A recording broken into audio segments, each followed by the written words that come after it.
Coming up on the Paper Talk today, we'll be looking at the morning after night before. A lot of controversy about what went on at Anfield. Some people not happy with Virgil van Dijk's comments that only one team wanted to win. And I'll give you a clue, he isn't talking about Manchester United.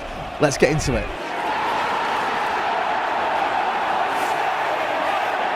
Jay here, Stretford, Paddock. This is the Paper Talk. As you can see, I'm outside Old Trafford and the weather, it's mild, but it looks like it's starting to spit. It's spitting. Get them in. Most of the stories this morning focusing on yesterday's draw at Anfield. A big point for Manchester United. I don't care how sad that may sound to some people. United going into that game, we had injuries. We had our captain missing through suspension. Liverpool obviously flying. Manchester United in this sort of bad bit of form that has seen us lose here at home to Bournemouth 3-0 and also get knocked out of Europe by Bayern Munich. Going into that game, everyone expected us to get hammered. A big point. I've got no qualms and no shame in admitting I was chuffed to bits with that point because I thought it was going to be a lot worse. But it seems like there's been a little bit of a mini meltdown by some of the Liverpool contingent. Virgil van Dijk basically saying there was only one team that wanted to win, and he wasn't talking about Manchester United. Roy Keane wasn't happy with the Liverpool captain's comments. He said he was being arrogant. He also said he needs to remind himself that basically Liverpool have won one title in 30 odd years. If you saw the post-match reaction from Roy Keane, he went in on Virgil van Dijk. He said he came to Anfield as a player when there was times when Liverpool were happy with a point. He also had a bit of an argument with Daniel Sturridge, who, as you would expect as an ex-Liverpool player, was sticking up for Virgil van Dijk, saying, oh, it's not arrogant, and also trying to put a few words in his mouth. Roy Keane said he thought he was arrogant. Regardless of whether you think Virgil van Dijk was arrogant or not, I think it was a bit, and I think it was funny from Roy Keane to point out the fact that Liverpool have won one title in 30 odd years. Eric Ten Hag's having none of it. When he was asked about it, he said it's his opinion. He didn't really get into it. Andre Onana, on the other hand, had a different opinion. He says that United, you want to win. He said it's one of the biggest clubs in the world. You want to win. So a little bit of afters there, shall we say, in terms of the game and the comments and whatnot. It does feel like Liverpool obviously frustrated and annoyed that they didn't get a win, but you've got to put the ball in the back of the net to win football matches, and they didn't do that. And also, they didn't really test Andre Onana that much. He had a lot of saves to make. He made, I think, 8 saves, which is the most saves any Manchester United keeper has made without conceding since David De Gea against Spurs in 2019. So I think, you've got to give him credit there. He saved what was in front of him, but I don't recall seeing one save where you go, how's he kept that out? There was one that was above his head. I think it was a header from Van Dijk. There was a few other long-range shots. There was one that took a slight deflection on Johnny Evans. But they were all comfortable.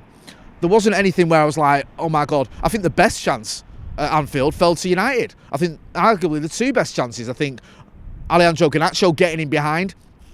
I know he didn't get his shot off. I actually think it was decent defending from Trent Alexander-Arnold. That was a very good chance. And also Rasmus Højlund had, for me, the chance of the afternoon when he went through on goal and he hit it at Alisson Becker. It was more of him hitting at the keeper and the keeper making a save. The keeper just stood up, made himself big. Rasmus Højlund may look back on that and be a little bit disappointed he didn't pick his spot. But it's very, very difficult as a striker when you're feeding off scraps, and that's probably his only chance he had all game, not to snatch it out, not, to just show that composure and pick your spot. I do feel for Rasmus Højlund because he's had a bit of a tough time of it.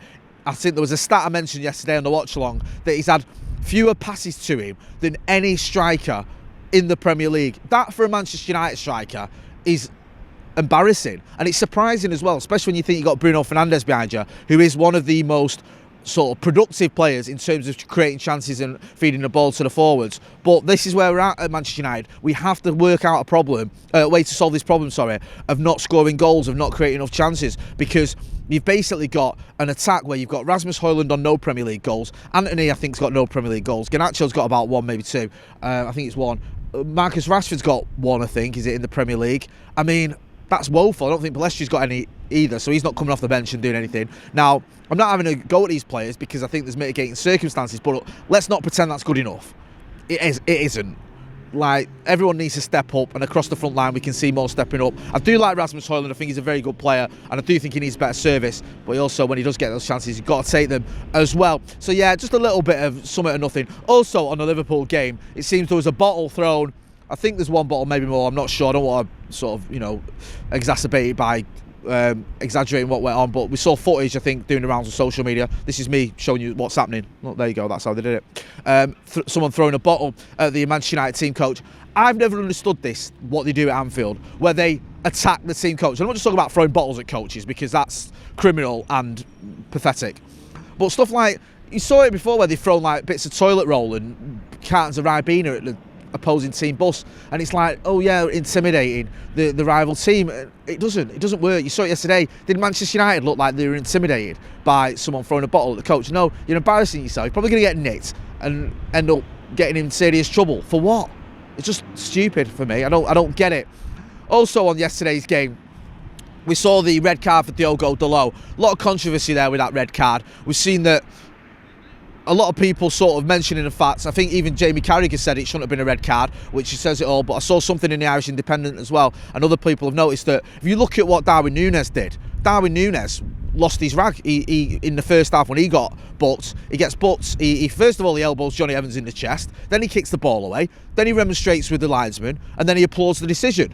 That's at least 4 incidences there that can get you a yellow card. And you look at what happened with Dalot. He loses his rag, gets booked for using his rag, but gets booked twice. And as Gary Neville pointed out, the second yellow card is almost a card for the first reaction. It's one big reaction that goes on for about 10 seconds. And during those 10 seconds or whatever it is, Michael Oliver books him twice. That's, for me, it's poor refereeing. It just is. I'm not a big fan of Michael Oliver anyway. We're going to get into that later on the Paddock podcast, so I'll save it for there. But yeah, a little bit of controversy there. People not happy with it, and I don't blame them either. Also on Erik ten Hag, it seems that he's still not met with INEOS. We was mentioning this the other day, the fact that there was going to be talks between INEOS and Erik ten Hag. Now you might say, well, INEOS haven't taken over yet, so why would he meet with them? Because they're still not officially involved with Manchester United, but they've been to Carrington. I think we've seen, is it Dave Brailsford has been down there? He's lined up to be some sort of, in charge of the footballing department in some way, whether that's as a sort of a CEO or a sporting director. He's going to be involved because he's been involved with INEOS before, and it looks like he's the go-to guy for Sir Jim Ratcliffe, along with someone like Jean-Claude Blanc, and I think maybe Paul Mitchell coming in as a director of football or whatever. We don't know the exact in and outs of who's going to be where in terms of roles, but we do have a pretty good idea of the people that Sir Jim Ratcliffe wants to bring in. They have been seen at Carrington, and it's pretty common knowledge who his people are. But none of them, as far as we know, have met with Erik ten Hag yet. I think the Manchester Evening News has had that story, a few other papers as well, the fact that they're still waiting